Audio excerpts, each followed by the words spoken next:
Ce matin, on termine une série qui s'appelle Les péchés tolérés. Et cette série-là, on l'a commencé et c'est un peu basé sur les 7 péchés capitaux. Vous avez déjà entendu peut-être ça dans le milieu, si vous avez gravité dans le milieu catholique, quoi que ce soit, des vices qu'on appelle, puis qui sont pas comme des reconnus comme étant des péchés spécifiquement dans la Bible, mais on sait que c'est des comportements qui nous amènent par la suite à sombrer dans d'autres péchés. Donc, c'est pour ça que lorsqu'on se met à parler de péché, je ne sais pas pour vous, mais des péchés, c'est des manquements. C'est lorsqu'on manque la cible. Et on a tendance, chacun d'entre nous, à classer des comportements ou classer des péchés. On va se dire, il y en a des plus graves, il y en a des moins graves. Ça, c'est pas si grave si on fait ça. Puis il y en a d'autres qu'on tolère de graves, tu sais. Par exemple, on va tous être d'accord pour dire que le meurtre, c'est pas correct, que le viol, c'est pas correct, que d'abuser des autres, c'est pas correct, le voler, c'est pas correct. On va être tous d'accord avec ça. Mais quand il arrive de dire, ouais, mais tu sais, des fois d'être paresseux, ça me dérange moins, c'est pas si grave. Ou de se mettre en colère, tu sais. Mais on tolère certaines choses. Que ce soit à l'extérieur de l'Église, même des fois à l'intérieur de l'Église. On tolère des comportements, on tolère des péchés, puis on est vite sur la gâchette à justifier. On justifie pour le gars, mais c'est pas si grave, ou on rit ensemble, ouais, toi, on sait bien, t'es comme ça. Mais la réalité, c'est que c'est vraiment dommageable. Et c'est pas parce que nous, les hommes, les personnes de l'Église, on a choisi de dire, ouais, mais ça, pour nous, c'est pas grave, que, aux yeux de Dieu, c'est pas grave. Parce que notre jugement n'est pas le même que celui de Dieu. Donc, dans les dernières semaines, on a regardé à plusieurs péchés qu'on a tendance à tolérer. On a vu le mensonge, on a vu l'orgueil, on a vu la colère, on a vu la luxure, on a vu la paresse et on a vu l'envie. Et si tu n'as pas vu ces messages-là, je veux t'encourager peut-être même à downloader notre application. On a une application pour votre téléphone cellulaire, Acts 21. Sinon, vous pouvez aller sur Spotify, sur YouTube, sur Apple Music, peu importe, on est partout. Vous pouvez réécouter les messages et je veux vous encourager à écouter les messages. J'entends plein de commentaires. Il y a des gens qui rentrent en contact avec nous, qui nous écrivent. Hey, pour vrai, ça nous fait du bien, c'est vraiment le fun. Puis ça crée un petit ménage intérieur. Tu sais, des fois, on a besoin d'une petite cure d'âme. Donc, on le fait ensemble. Cette thématique-là, pour moi, était basée sur un passage précis. Un passage de la Bible où est-ce qu'on voit le roi David faire une prière. Et cette prière-là, on la retrouve dans la Bible, dans le livre des psaumes, et c'est au psaume 139 au verset 23 et 24. Et j'aimerais ça qu'on puisse lire cette prière-là ensemble. Donc, vous êtes prêts? On la lit ensemble? Eh bien, merci à 2 ici, 3, 4. On recommence, OK? Oui, merci. Est-ce qu'on est prêts? Super. OK. Hey, un jour, on va l'avoir du premier coup, je vous le dis, gars. Un jour, moi, je prie là-dessus, je me mets à genoux continuellement. Bref, on la lit ensemble. Sonde-moi, ô Dieu, et connais mon cœur. Éprouve-moi et connais mes pensées. Regarde si je suis sur une mauvaise voie et conduis-moi sur la voie de l'éternité. Que ce matin, ça soit notre prière. Que ce matin, ça soit notre prière alors que vous êtes dans la salle, alors que moi, je suis sur la scène. De dire, Seigneur, sonde-moi, sonde mon cœur. Et j'aimerais ça prier. J'aimerais ça prier avant qu'on commence vraiment concrètement cette réunion-là. Donc, je prie. Hey, Père éternel, merci pour ce dimanche. Merci pour chacun d'entre nous qui est réuni ici. Merci pour chacune des personnes qui ont fait ce sacrifice-là de se déplacer ici ce matin pour vivre l'Église ensemble, de pouvoir se réunir et de pouvoir vivre l'Église ensemble. Père éternel, je te prie que ce matin, qu'il y a certains mots que je vais dire, que tu as mis dans mon cœur cette semaine, que ça puisse vibrer dans mon cœur, qu'on puisse savoir que c'est toi, Saint-Esprit, qui me parle. Et que ça puisse non seulement amener à de l'information, mais ça puisse nous amener à une transformation, à des révélations. Donc, Père éternel, merci pour ce dimanche et qu'aujourd'hui, on puisse ressortir d'ici encouragé, édifié et encore plus dans la joie de pouvoir connaître Dieu, le seul vrai Dieu sur terre, et qu'encore vivant. Donc, Père éternel, je te mets cette réunion-là entre tes mains, et c'est dans le nom de Jésus que j'ai prié. Et tout le monde dit « Yes, sir! » All right. Woo! Cette semaine, on parle de la gourmandise. On parle de la gourmandise, puis on va être honnête, c'est pas dans le top 10 des messages les plus annoncés dans l'Église. OK? On parle pas souvent de ça, la gourmandise. Puis cette semaine, je parlais avec des gens, puis il y a des gens même qui ont communiqué avec moi quand ils ont vu qu'on allait parler de ça, puis ils m'ont dit « Hey, Jasmin, ça fait plus de 20 ans, 30 ans, même 45 ans que je vais à l'Église et je n'ai jamais entendu un message sur la gourmandise. » Là, j'étais là, oh boy. Fait que j'étais vraiment fébrile à faire ce message-là. Je me dis, c'est peut-être le message d'une vie, tu sais. Donc, quand tu as cette pression-là, tu te dis, oh boy, faut que ça rentre au poste. Mais en même temps, j'étais comme, pourquoi? La Bible en parle, la gourmandise. Mais, vu qu'on a tendance à tolérer ça, on le met de côté. Donc, J'étais fébrile. Donc, imaginez, comme tout bon pasteur, cette semaine, je me suis dit, bon, je prépare un message. Donc, je m'assis à mon bureau, je sors ma Bible d'études, je sors des commentaires bibliques de théologiens solides, je prends mes notes, je rouvre quelques articles que j'ai découverts là-dessus sur le sujet également. Et là, tout comme un bon théologien, tu dis, je veux regarder ce que d'autres théologiens font. Fait que comme un bon pasteur, qu'est-ce que je suis allé faire? J'ai ouvert ma page web, j'étais allé sur Google et j'ai marqué gourmandise. Et je vais faire une parenthèse. Si tu veux rechercher des choses bibliques, Google n'est pas une bonne source. OK? Je veux juste te dire aujourd'hui, c'est pas là-dessus que tu dis, hey, j'aimerais ça savoir ce que les gens, les bons théologiens disent sur Google. Google, tu vas pas là-dessus. OK? Si tu veux rire, va sur Google. Si tu veux des articles pas clairs, écrits par n'importe qui, va sur Google. Mais si tu veux des choses précises, authentiques, bibliques, fiables, Google n'est pas la bonne chose. Mais j'ai trouvé des belles richesses, par exemple. Quand je suis allé sur Google, j'ai trouvé des belles citations. J'étais là comme, c'est des belles citations que notre société nous parle sur la gourmandise. Et j'en ai trouvé quelques-unes. On va les lire ensemble, OK? Donc, voici les premières images. On peut les afficher. OK. La gourmandise est un bien joli défaut. Oh. Après ça, gourmandise, source inépuisable de bonheur. Ça fait du bien, hein, quand tu lis ça. Ou l'autre qui dit, la vie de l'homme est une chasse au bonheur. Parmi ces bonheurs, l'exercice de la gourmandise est l'un des plus importants. Wow! Ou l'autre à côté, de toutes les passions, la seule vraiment respectable me paraît être la gourmandise. Wow! Et celle que je préférais, c'est celle d'après. Je mange du Nutella à petite cuillère car le pain fait grossir.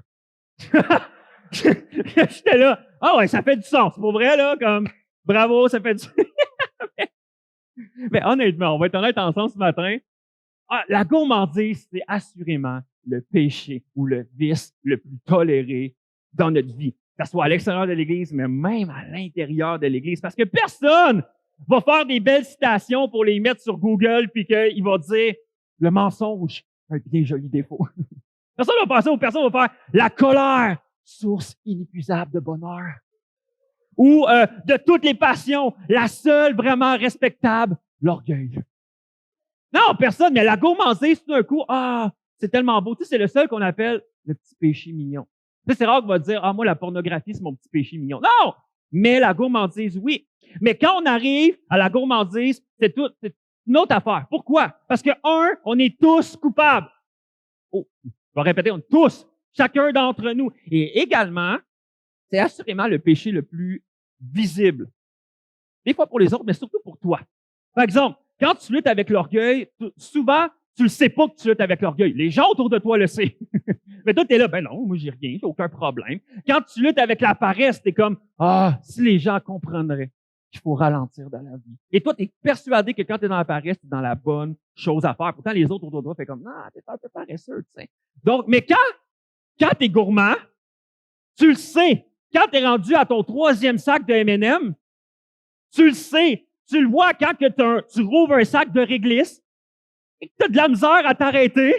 Tu le sais. Tu le sais en toi-même que tu es en train d'être gourmand, tu es en train d'en profiter, tu es en train d'en profiter à l'excès. Mais combien de fois on va entendre autour de nous?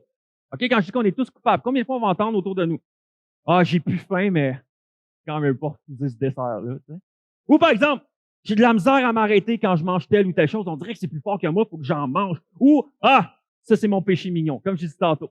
Ça, c'est mon petit péché mignon, là, je me garde. Je sais que je devrais pas, mais je le fais. Ou, mais moi, je suis une bébête à sucre. Mon mari ou ma femme, faut qu'elle prenne les choses, les biscuits, les sécurités, puis il faut que je les cache, parce que sinon, quand je tombe dedans, je passe au travers.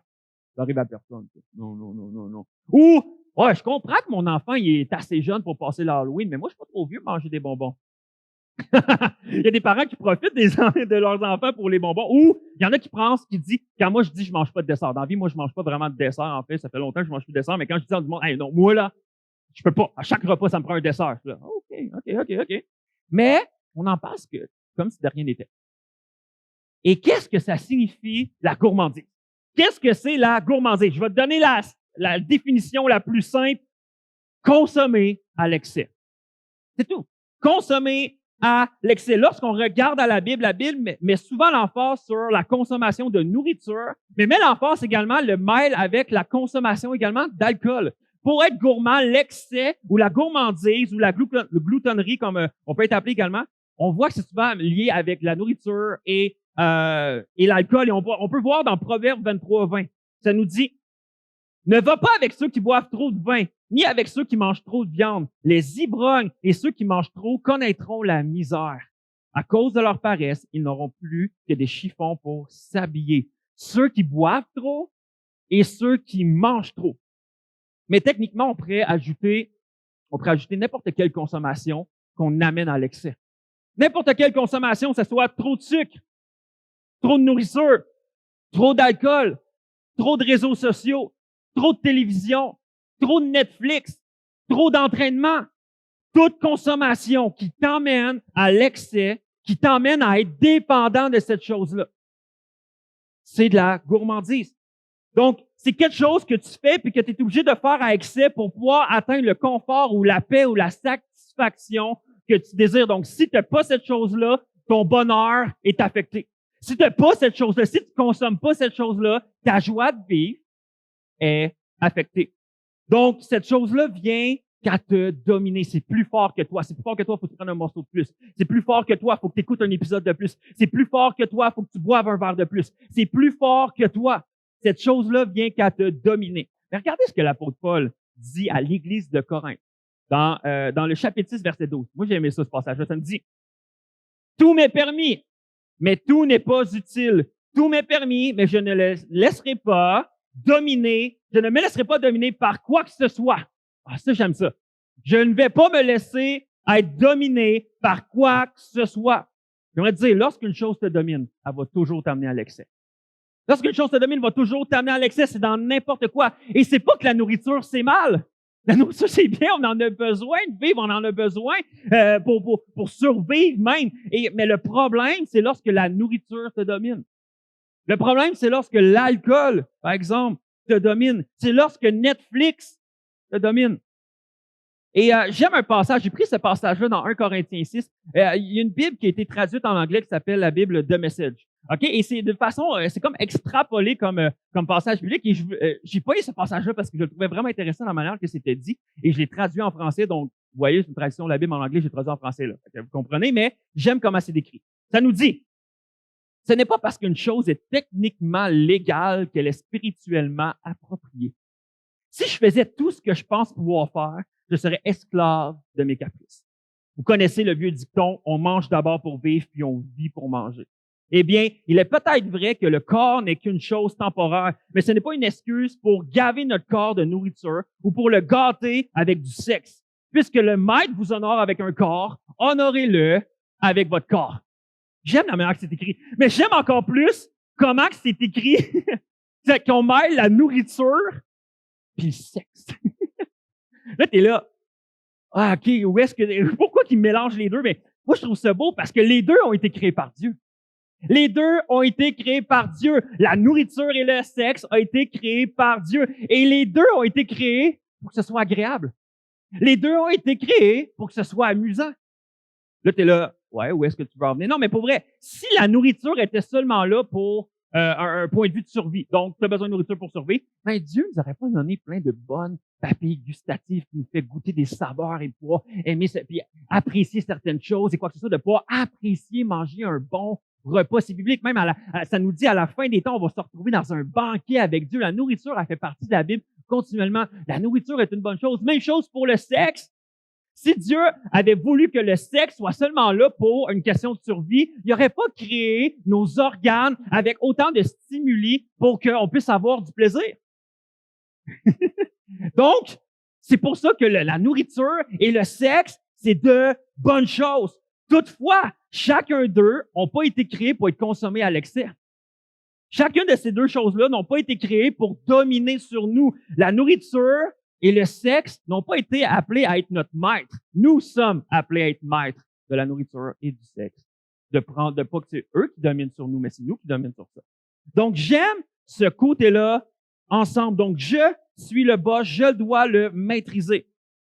Mais j'aime comment il termine le texte en disant, puisque le maître vous honore avec un corps, honorez-le avec votre corps. Et je veux vous poser une question ce matin. Dieu nous a honorés en nous donnant un corps. Est-ce qu'en retour, vous l'honorez avec votre corps? Est-ce qu'en retour, vous honorez Dieu avec votre corps? Est-ce que vous faites des choix approprié? Est-ce que vous êtes en mesure de vous mettre des cadres et des barèmes? Est-ce que vous êtes capable de vous créer une discipline de vie qui vous empêche d'être dominé par ces choses-là? Est-ce que vous êtes capable? Et la réalité, c'est que beaucoup d'entre nous, non. Beaucoup d'entre nous, on se laisse dominer par ça. Et je regardais, il y avait une étude qui était sortie qui date de 2018 par Statistique Canada.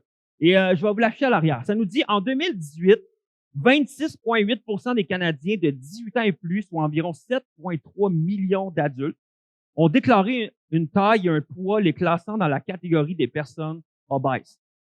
De plus, un autre 9,9 millions d'adultes, 36,3, ont été classés dans la catégorie des personnes en situation d'embonpoint, ce qui porterait à 63% la proportion totale des Canadiens s'exposant à des risques accrus pour la santé en raison d'un excès de poids en 2018.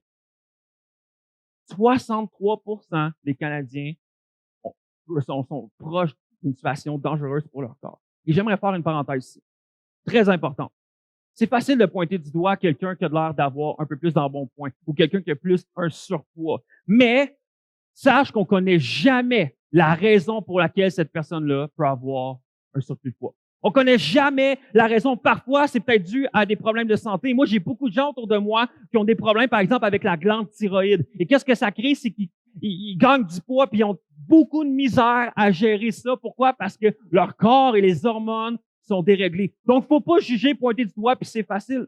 Ou parfois même, il y a des gens qui ont des problèmes de santé. Par exemple, ça peut être dû à ça va pas bien, une dépression, quoi que ce soit, et le surplus poids, mais le surplus poids est seulement un résultat de quelque chose de plus profond. Et c'est facile de pointer du doigt à ce moment-là. Ou des fois, c'est peut-être des femmes, suite à un accouchement, ils ont pris du poids et c'est des choses qui sont normales. Et il y a beaucoup de spécialistes, et je lisais ça et je trouvais ça vraiment intéressant, qui dit bien que ces agissements constituent des facteurs contributifs importants, les médecins admettent que l'obésité est un problème médical complexe qui révèle de facteurs génétiques, environnementaux, comportementaux et sociaux. Divers facteurs psychologiques peuvent même également favoriser l'obésité. Un sentiment de dévalorisation, de culpabilité, un stress émotionnel ou un traumatisme peuvent déclencher un mécanisme de défense de suralimentation.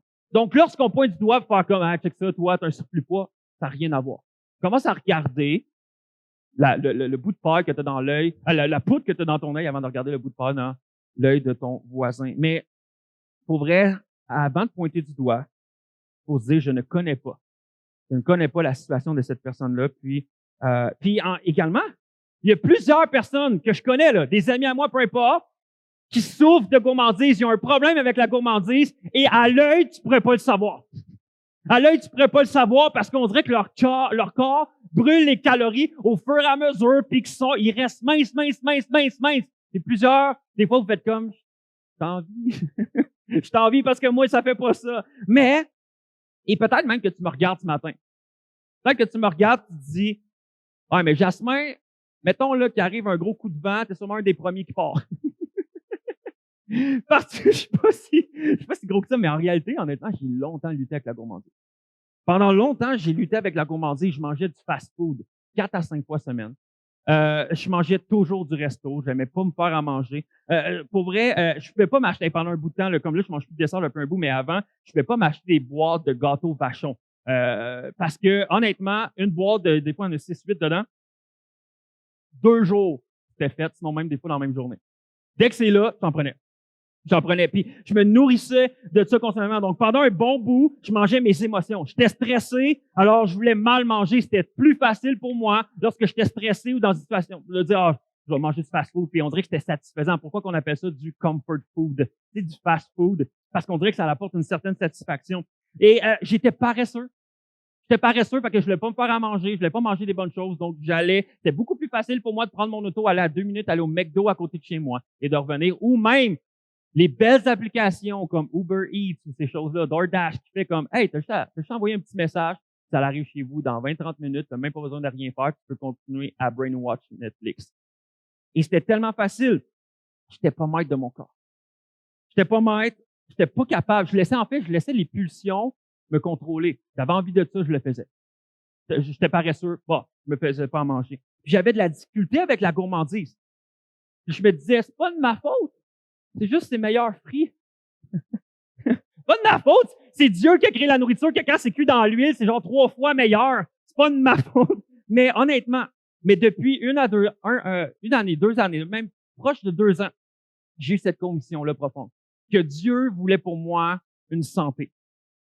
Mais une santé dans tout. Je voulais une santé spirituelle. C'est pour ça que depuis un certain temps, je suis très assidu avec Dieu. Je me lève en semaine, en fin de semaine, même durant la fin de semaine, je me lève tous les matins à 5h45 pour prendre un temps avec Dieu. Puis des fois, là, mes yeux sont gommés, là. Puis là, je suis là, genre, puis je me dis juste, hey, Dieu, je suis là. Moi, je suis pas là, mais toi, t'es là. Mais je le fais parce que je me mets cette discipline-là. Puis pour moi, c'était devenu important de prendre un temps de prière et de lecture de la Bible. Je veux me tenir également en santé émotionnellement et mentalement. C'est pour ça que j'essaie de plus en plus avec des gens de mon entourage de m'ouvrir, de parler de mon cœur. J'ai la chance d'avoir une copine qui me demande tout le temps, comment ça va ton cœur? Je suis comme, mon quoi? Je peux te parler comment ça va mon frigidaire, je peux te parler comment ça va mon char, mon travail, mais mon cœur. Je veux développer cette santé-là émotionnelle. D'être en mesure de parler, d'être en mesure de parler comme quand ça va pas ou quand ça va, puis de le dire. Je veux être en bonne santé intellectuellement. Donc, je me suis mis une discipline également que je veux lire au moins 2 à 3 livres par mois. Je lis 2 à 3 livres. Pourquoi? Parce que je veux pas juste avoir mes révélations, mais Dieu nous a mis en Église. Il y a des gens dans l'Église qui reçoivent plein de révélations sur Dieu. Et je veux me nourrir également de qu'est-ce que Dieu leur dit et comment ça peut bénéficier. Donc, je me mets cette discipline-là et je veux être en santé aussi physiquement. C'est pour ça que je bouge. C'est pour ça que physiquement également, 2 soirs par semaine, je joue au volleyball. 3 à 4 jours par semaine, je vais au gym les matins avant d'aller travailler. Et puis la chose qui m'a le plus impacté, c'est que j'ai commencé à suivre un plan alimentaire.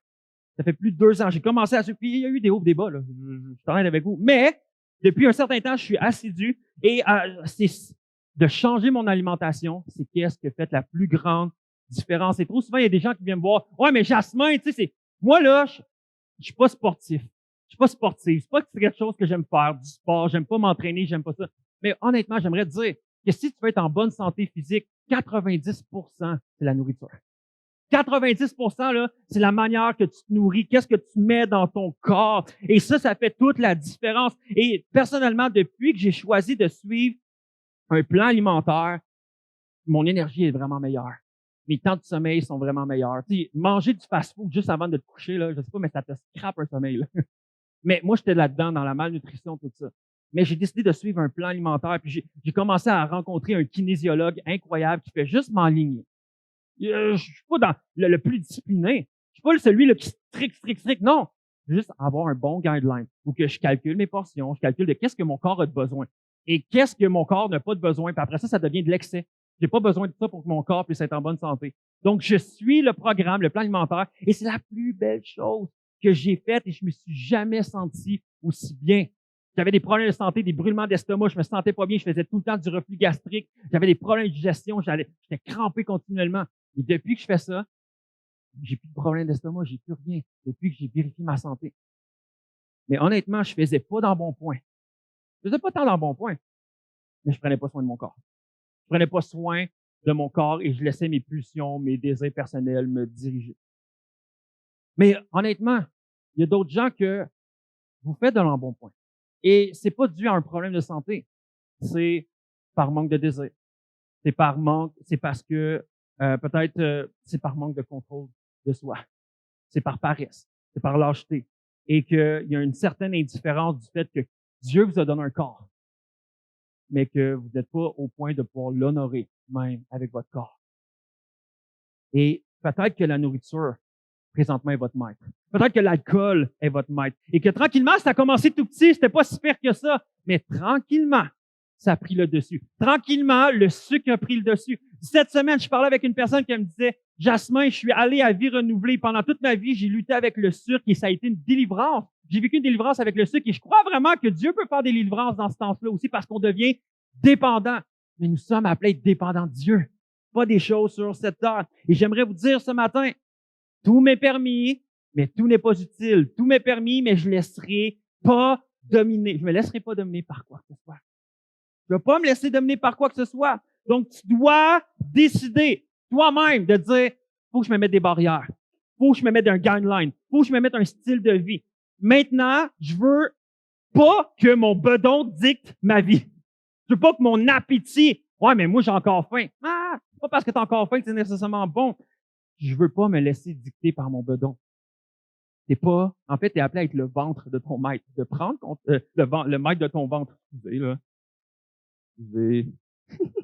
Mais honnêtement, peut-être que tu m'écoutes ce matin et tu te dis, pas vrai, Jasmin, là? C'est beau ce que tu dis, là. Mais moi, j'essaie tout d'essayer. J'ai essayé Beachbody, j'ai essayé Weight Watchers, j'ai essayé d'être keto, j'ai essayé d'être végétarien, j'ai essayé d'être vegan, j'ai essayé de plus manger, de faire juste des jeûnes. J'ai essayé de tout faire ça, puis il n'y a rien qui a marché. Ça n'a pas marché. Je retombe toujours dans les mêmes patterns. Pourquoi? Je vais vous dire pourquoi. Parce que la gourmandise n'est pas un problème de nourriture, mais un problème d'adoration. La gourmandise n'est pas un problème de nourriture, mais d'adoration. C'est quoi l'adoration? Le verbe adorer qu'on retrouve dans la Bible, le mot grec proskuneo, ça veut dire se prosterner, s'agenouiller, se baisser en signe de révérence, se courber à un être supérieur, à quelque chose de supérieur. Donc, adorer, souvent on voit l'adoration avec la musique. Adorer, c'est pas une question de musique ou de parole, mais plutôt d'une posture de soumission, de prosternation d'un être inférieur envers celui qui reconnaît comme supérieur. Cette posture-là n'est pas seulement physique, mais de cœur. Et Paul va écrire à l'église de Philippe. Il va leur dire, ils finiront par se perdre. Leur Dieu, c'est leur ventre. Et ce qui doit les couvrir de honte, ils s'en vantent. Eux, ils pensent seulement aux choses de la terre. Leur Dieu, c'est leur ventre. Ce qui dicte ma vie, c'est mes désirs. Ce qui dicte mon cœur, c'est mon appétit. Ce qui me calme, c'est le sucre. Ce qui me donne la paix, c'est de pouvoir avoir assez de nourriture dans mon garde-manger. Ce qui me comble, c'est les desserts. Ce qui prend, ça me prend mon verre de vin en revenant de travailler. Ça me prend ma petite bière lorsque je reviens de la job. J'ai besoin de ça. Ce qui dicte ma vie, c'est ces désirs-là, c'est cette dépendance-là. Donc, à ce moment-là, ça veut dire que tu adores ton ventre. Tu adores la nourriture, tu adores la consommation. Et ça vient littéralement brimer le premier des 10 commandements qui nous dit, je suis le Seigneur ton Dieu, tu n'adoreras pas d'autre Dieu que moi. Et à ce moment-là, tu deviens ton propre Dieu, ton bedon devient ton propre Dieu, tes désirs deviennent ton propre Dieu. Honnêtement, alors ici que les pulsions dictent votre vie. Plein de pulsions dictent votre vie. Tes désirs égoïstes dictent ta vie et non Dieu. Puis je sais que ce matin, je peux être là, puis je parle de ça, puis tu dis, ouais, c'est intense. Tu te dis, ouais, on peut pas parler à l'Église de comme la mission, faire des disciples, l'évangélisation, aimer notre prochain, soyez bénévoles, kids, je vais me faire parler de ça, va me faire parler de comme, qu'est-ce qui est dans mon assiette, ça m'appartient la semaine. Mais, j'aimerais te dire, comment tu prends soin de ta santé physique va nous parler de comment tu prends soin de ta santé spirituelle. Parce que si tu n'es pas capable de contrôler ce qui est devant toi, imagine ce qui est en dedans de toi. Donc, j'aimerais te dire, les musiciens peuvent s'approcher. Qu'est-ce qui dicte ta vie? Qu'est-ce qui dicte ta vie? Et je sais pas pour vous, y en a-t-il ici à main levée que vous avez écouté les Olympiques dernièrement? OK, quand même beaucoup. Moi, pour vrai, j'ai écouté les Olympiques. J'aime ça. Et il y a beaucoup de disciplines. Ben, pas beaucoup, là. J'aimerais ça écouter plus la télévision, mais j'aime pas ça. C'est juste en mangeant que j'écoute la télévision. Mais chose que j'aime regarder, c'est 3 choses. Le plongeon. Moi, je trouve le plongeon, c'est incroyable. Là, les synchro, puis je trouve ça fou. La nage. Tu sais, les sucres qui sont bâtis en forme de Doritos, là. Tu sais, qui ont des épaules larges comme ça. Bref, OK. Et le volleyball. Je suis un passionné de volleyball, donc je regardais le volleyball à l'intérieur, le volleyball de plage. Je trouve ça beau comme sport. Puis moi, à chaque fois, je regarde à chaque 2 ans, parce qu'il y a des jeux d'hiver et les jeux d'été, mais à chaque 2 ans, je suis tellement impressionné par les athlètes. Je trouve ça impressionnant, leur focus, leur dévouement, leur détermination et même leur discipline. Pendant 4 ans, là, leur focus, leur style de vie, c'est de dire leur focus, c'est les Olympiques. Pendant 4 ans, ils focus sur monter sur un podium, dire faut que j'aille une médaille. Pendant 4 ans, ils se donnent une discipline stricte. Pendant 4 ans, puis même plus, parce qu'il y en a qui font les Jeux olympiques à plusieurs reprises, mais ils font des sacrifices incroyables. Ils font des régimes alimentaires. Ils font des séances d'entraînement physique intense. Ils ont des cours et des entraînements pour comment devenir meilleurs dans leur discipline. Ils s'abstiennent même de faire plein d'activités pour pas se blesser. Et leur journée dans la semaine, toutes, il y a des gens qui viens fêter avec nous, viens faire tel party. Non, je peux pas parce que demain matin, il faut que je sois à l'entraînement. Ils ont une discipline tellement sévère, puis tout est dévoué pour la course. La seule course qu'ils vont faire aux Olympiques. Le seul match qu'ils vont avoir aux Olympiques et tout ça, tous ces sacrifices-là pour une médaille. Tout ce sacrifice-là, puis je veux pas rabaisser ça, là, mais tout ce sacrifice-là pour un bout de fer. Juste ici, là. Puis après ça, ils l'ont, on les applaudit, puis ils s'en retournent à la maison. Ils s'en retournent à la maison. Tout ça. Et ça m'a fait penser à un passage de l'apôtre Pierre dans 1 Corinthiens 9 qui nous dit « Vous savez sûrement que les coureurs dans les stades courent tous, mais qu'un seul remporte le prix. Courez donc de manière à remporter le prix. Tous les athlètes à l'entraînement s'imposent une discipline sévère. Ils le font pour gagner une couronne qui se fane vite. Mais nous, ça c'est important, mais nous le faisons pour gagner une couronne qui ne se fanera jamais.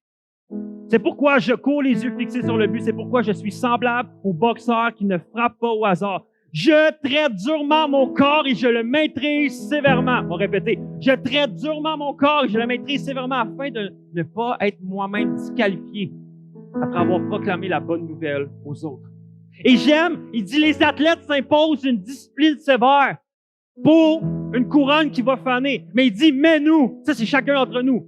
Nous aussi, on s'impose une discipline sévère, mais pour une couronne qui ne fanira jamais. Jamais. Je traite durement mon corps. Il est en train de dire, je veux traiter durement mon corps pour propager, pour parler l'Évangile, mais que je ne sois pas disqualifié à me laisser aller par mes pulsions pour mes péchés par la suite. Alors que je parle de Dieu, les gens me regardent, fait comme, ouais, mais check tout après ça, qu'est-ce que tu vas faire? Il dit, je traite durement mon corps, mes pulsions, je maîtrise ma vie pour ne pas être disqualifié. Le mot disciple vient du mot, en fait, le mot disciple provient du mot discipline également. Les deux sont liés ensemble. Si tu es disciple de quelqu'un ou de quelque chose, c'est que tu t'imposes une discipline. Je vais te poser une question. Es-tu vraiment un disciple de Dieu si tu t'imposes pas une discipline? En disant oui à Dieu, en disant oui à Jésus, c'est que tu es en train de dire non à d'autres choses. C'est que tu es appelé à faire des sacrifices. C'est de dire non, c'est plus moi qui dirige ma vie, c'est Christ qui dirige ma vie. C'est plus mes pulsions d'excès de table ou d'alcool qui dictent ma vie, c'est plus Netflix qui va voler mon temps ou les réseaux sociaux ou même le fait de gamer à des jeux vidéo ou quoi que ce soit. C'est maintenant Christ qui contrôle ma vie. Christ contrôle pleinement ma vie, donc je dois traiter durement mon corps. Je dois maîtriser mon corps pour ne pas être disqualifié. Et comme je disais tantôt, on a tous tendance à se créer une échelle de péché. Puis honnêtement, la gourmandise est dans le bas fond, là. Nous, on met ça. Boire trop, manger trop, c'est pas grave. Regarde ce que Dieu dit dans Galates 5. Ce que les désirs mauvais produisent, on le voit bien. Ils mènent une vie morale et mauvaise. Ils se conduisent n'importe comment. Ils adorent des faux dieux. Ils pratiquent la sorcellerie. Ils détestent les autres. Ils se disputent. Ils sont jaloux. Ils se mettent en colère. Ils cherchent à passer devant tout le monde. Ils se divisent en parties, en groupes opposés.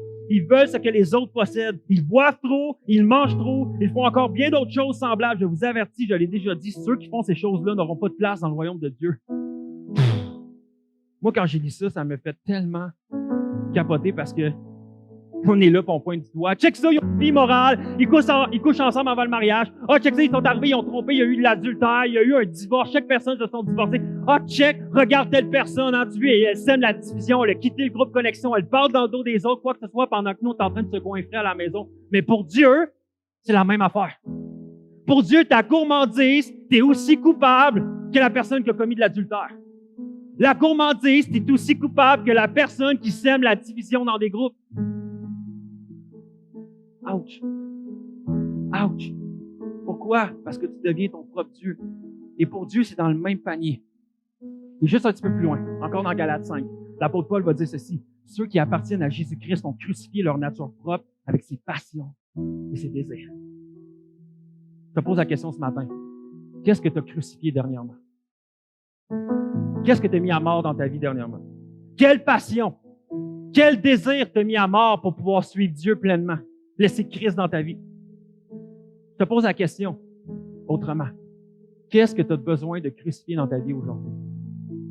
Dire ça, je laisse ça à la croix de Jésus.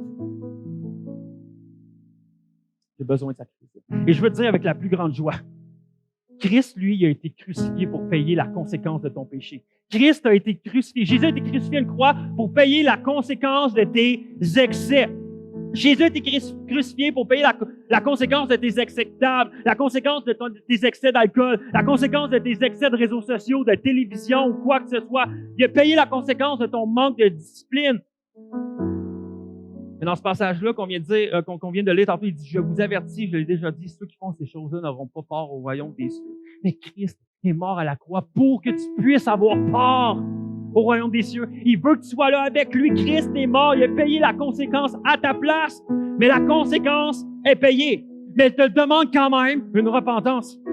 Elle te demande quand même que tu changes de comportement, que tu laisses plus diriger des pulsions, des désirs, mais que tu donnes ça complètement à Dieu, que tu changes de comportement. Ça veut dire que tu as une nouvelle discipline, que tu maîtrises pleinement ton corps. Une nouvelle hygiène de vie, une bonne discipline de vie. Je te répète ce matin, qu'as-tu besoin de crucifier ce matin? Qu'as-tu besoin de te repentir? J'aimerais terminer avec ceci. Galates 5, encore dans le même Galates. Moi, j'aime ça, là. Je pourrais prêcher là-dessus bien longtemps, mais on va arrêter. Frères et sœurs, c'est à la liberté que vous avez été appelés. Seulement, ne faites pas de cette liberté un prétexte pour suivre les désirs de votre propre nature. Voici donc ce que je dis. Marchez par l'esprit et vous n'accomplirez pas les désirs de votre propre nature. En effet, la nature humaine a des désirs contraires à ceux de l'esprit et l'esprit a des désirs contraires à ceux de la nature humaine. Ils sont opposés entre eux, de sorte que vous ne pouvez pas faire ce que vous voudriez. Cependant, si vous êtes conduit par l'esprit, vous n'êtes plus sous la loi. Yes. J'aimerais te dire ce matin, soit que tu te laisses diriger par ta chair ou par l'esprit. Et tout ce que je viens de dire, tu peux le voir juste avec la gourmandise. Mais tout ce qu'on a parlé depuis la dernière thématique, la paresse, la colère, l'envie, l'luxure, j'ai oublié l'autre, l'orgueil, la paresse, bref, toutes ces choses-là, ça a tout rapport avec la chair. En disant oui à Jésus, tu décides de crucifier ta chair, de vivre pleinement par l'esprit. De laisser mourir des désirs que tu as dans toi. De dire maintenant, je te les offre. Et je veux être rempli du Saint-Esprit. Et la réalité, c'est que lorsque tu laisses le Saint-Esprit te remplir, voici un des fruits. Ben, le fruit de l'Esprit, c'est l'amour, la joie, la paix, la patience, l'amabilité, la bonté, la fidélité, la douceur et la maîtrise de soi. Yes!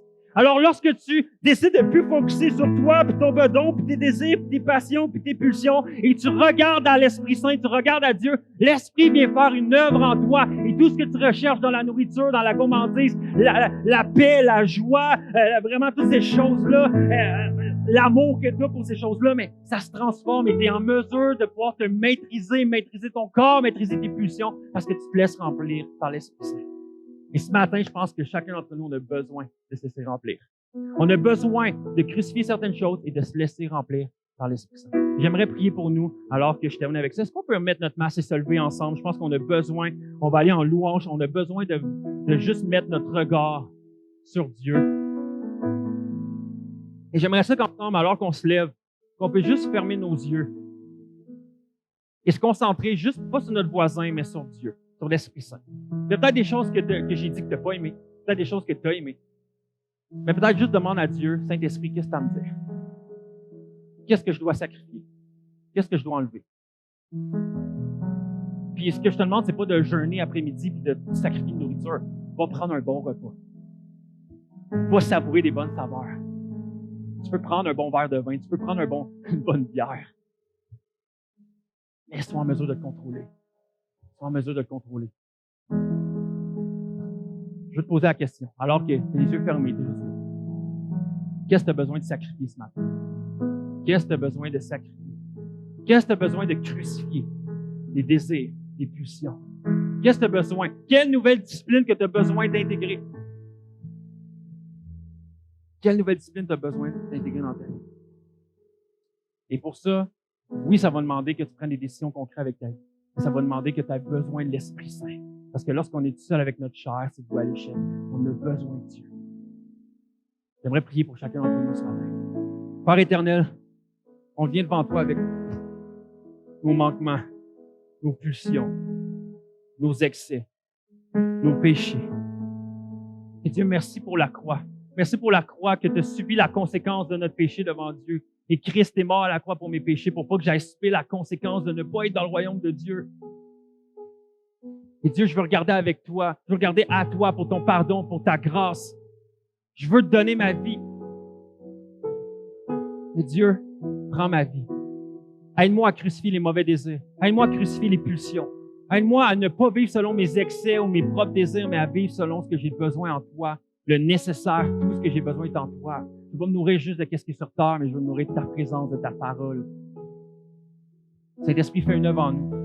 Convainc-nous de pécher ce matin, mais remplis-nous de ta joie, de la grâce, de dire « Wow, Christ est mort pour ça, puis maintenant je veux te suivre. » Saint-Esprit, sois le bienvenu. Inonde-nous de ta présence. Alors qu'on regarde vers toi ce matin, Saint-Esprit, prends la place. Saint-Esprit, remplis-nous, fais une œuvre. Dieu, tu fais des guérisons par ton Esprit Saint, tu fais des délivrances par ton Saint-Esprit. Délivre-nous des excès, délivre-nous de pulsions, délivre-nous de dépendance, peu importe, que ce soit la gourmandise, que ce soit la colère, que ce soit la pornographie, que ce soit le mensonge, que ce soit la paresse. Seigneur, on ne veut pas se laisser diriger par la chair, mais on veut se laisser diriger par l'Esprit. C'est pourquoi on te demande pardon pour nos péchés. Et on regarde à toi. Saint-Esprit, sois le bienvenu. Saint-Esprit, sois le bienvenu. Dans le nom de Jésus. Amen. Alors, j'aimerais vous encourager ensemble en Église à vous abandonner. Chantez-le, Saint-Esprit, sois le bienvenu et réclame cette délivrance-là. Demande à Dieu cette délivrance-là et laisse l'Esprit agir en toi. Chantons ensemble.